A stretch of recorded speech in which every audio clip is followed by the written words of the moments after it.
Hi, I'm Anare Holmes, and if you saw me on the street, you can call me Anare, and this is my story. My journey to Atlanta. I moved to Atlanta from Indianapolis, Indiana. I was 13 years old and came to Atlanta on a family vacation. I had some family members that lived in Augusta, and we spent the weekend before we went up to Augusta. We went up to the Six Flags and did a whole weekend in Atlanta. And I knew when I saw that 5-lane highway, the 75-85 connector with black people in Mercedes and BMWs and Saabs and the tall buildings, because where I was from in Madison, Wisconsin, didn't have much of a skyline. Nothing could be taller than the Capitol building. But I always felt like I would call Atlanta home one day.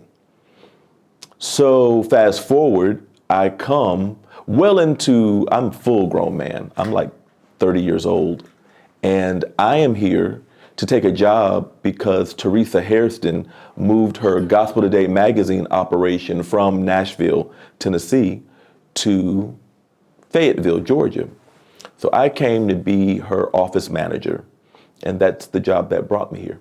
Some of the greatest lessons I've learned here in Atlanta really center on fully embracing who I am, all of the different parts of myself.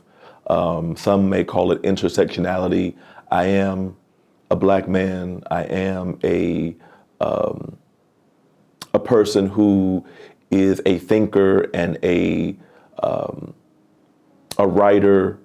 I don't put limits on myself, so moving here put me in touch with really the sexuality piece of who I was. I began working with some of the people that planned the iconic Black Gay Pride celebration. I began to meet these activists and these people that were creating safe space for us as a community and looking at different ways of being. Not everybody was in arts and entertainment, and fully discovering myself. So one of the key things is self-awareness and self-knowledge. Along with it, you begin to understand how you compete in the world. Atlanta being a predominantly African-American city, and that may have changed since I moved here, but having such a huge population of African Americans, you can't rest on the fact that there are no diversity hires. You are competing with other black people who are just as smart, just as talented. People have gone to Ivy League schools. Some people have gone, and I'm now speaking specifically about writing and the media business. I was able to really start finding out my mettle and worth and skill level as a journalist here with that competition. So self-knowledge, competition.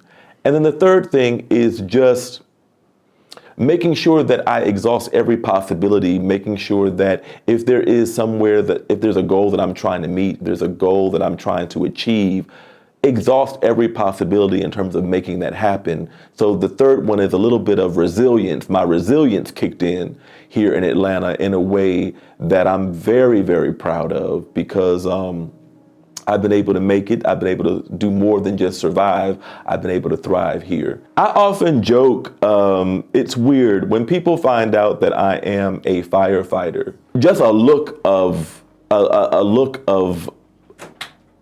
respect, admiration, and downright and gratefulness and appreciation. Those are the first things. Now, when people find out that not only am I a firefighter, but that I am a same gender loving or a gay firefighter, I often say sometimes I'm a gay superhero. And when people find out that, I begin to, I understand some of it is the whole patriarchal hierarchy of masculinity, and your alpha male credential begins to creep in. And I get that, but I just take it all in stride because, you never know you never know someone's story based on what you see.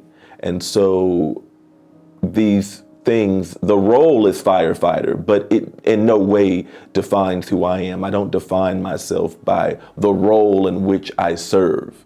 I define myself by what is the essence of my spiritual core, my spiritual constitution. And I am a very compassionate person who is a deep thinker, who cares very deeply and is very interested in the big questions of life.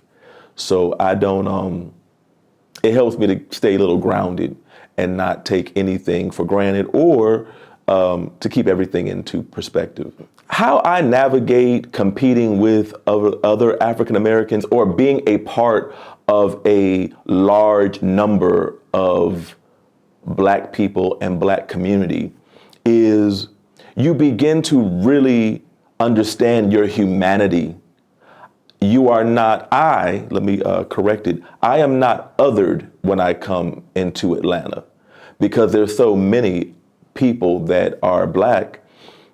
I get to really take time to breathe, exhale, and look at my humanity and develop myself to be the fullest expression of who I am without the white gaze necessarily being over me. That double consciousness that W.E.B. spoke of, I think is minimized when you're in an area where people in power, people in position all look like you. And I don't have to think about how this is going to come across to a white male or a white person. That began to really relax me. That was very beneficial in my psyche, is removing the white gaze off of me.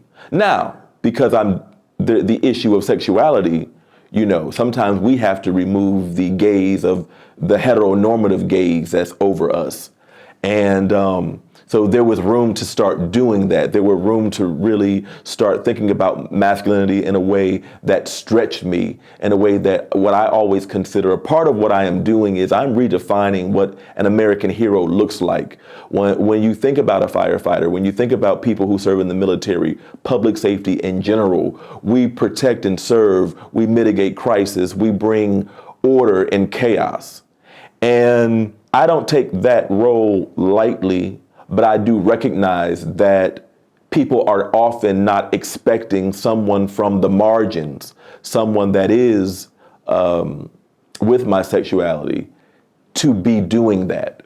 And so that kind of rattles their psyche, and I'm okay with that. That disrupts it, because you understand that people are never just one thing. We're all beautifully complicated.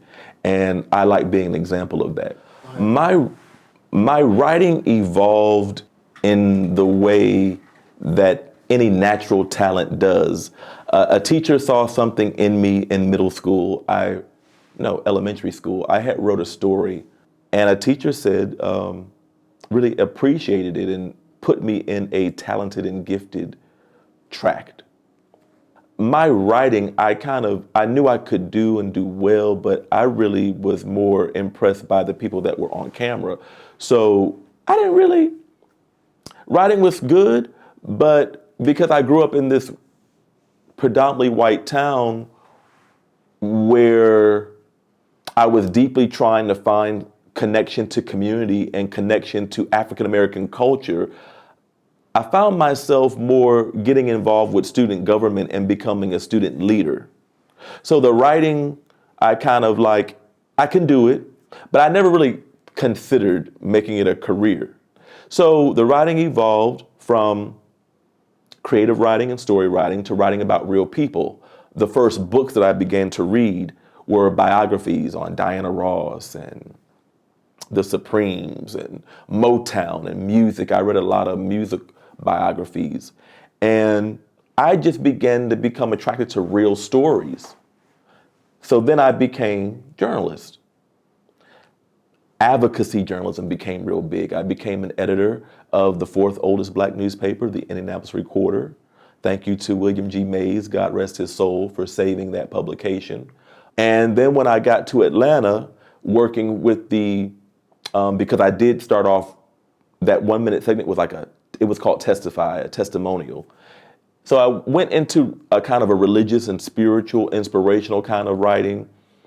And then, but along the way, I'm still writing about real people, about real things. So nonfiction has been my home. And today, I'm still doing a lot of pieces on, I finished a piece about Black doulas, to consider. There's other options people can have with childbirth. I'm always trying to find what is effective for people. I do a lot of things regarding consumer affairs, getting people to think about down payment assistance programs if they can take advantage of them. I'm always trying to help people, news you can use, that kind of thing. And right now I'm in a place where I want to begin building narrative and crafting narrative around real life events, which is why Georgia, the University of Georgia, I'm in my second year of Master's in Fine Arts at the Grady School of Journalism's Narrative Nonfiction Media program. I'm looking forward to putting together a collection of essays that will talk about some of my experiences working as a first responder in a very interesting time. This is going to be COVID experiences. This is going. I'm using these stories about going on real life calls to talk about larger, complex issues. I'm looking forward to it. I'm excited about it. If I could talk to my child self right now, I would tell Lil Ray Ray that you're not othered. There's nothing strange about you. You're a complicated human being, and you have something to offer the world, but it's going to require you to believe in yourself 100% to accomplish it. There are going to be times when you doubt your own ability, but you still need to push through it, because what you have heals. What you have to offer that's inside of you heals. We all come to this planet with something to make our world a little better. I'm Anare Holmes, and this is my story, and I'm sticking to it.